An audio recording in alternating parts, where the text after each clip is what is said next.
Da'at, the hidden bridge.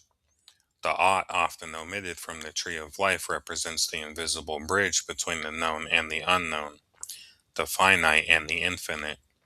It cannot be diagrammed because it is not a fixed sephira but a moment of integration, a point of collapse where duality dissolves into unity.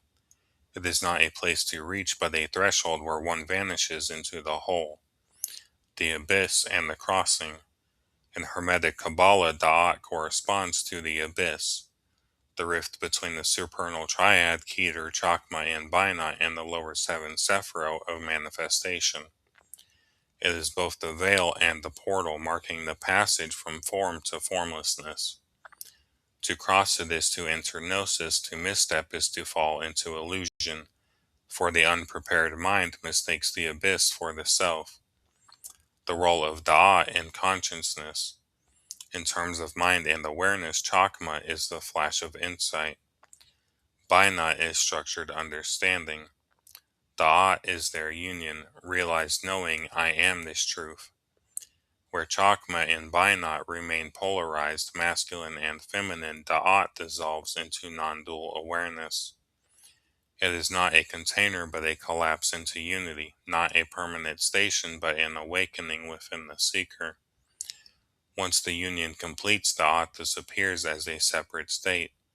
The knower, knowing, and known become one. The hidden and the sacred.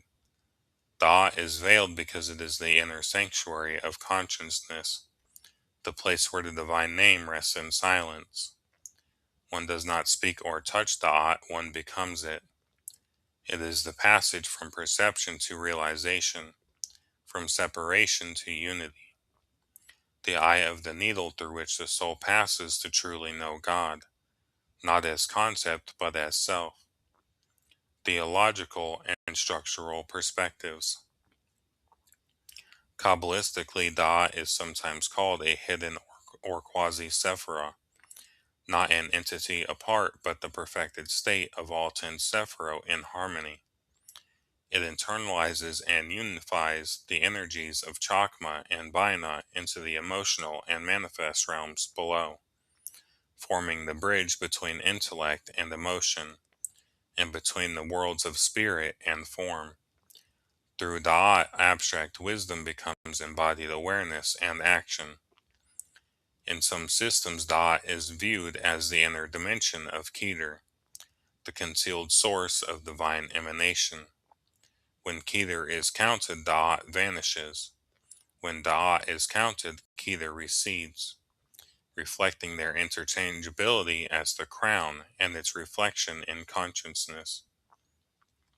The function of true knowing. Beyond thought and form, Da'at is awareness turned inward upon itself, the realization of consciousness knowing its own source. This sacred knowledge transcends intellect. It cannot be spoken or possessed.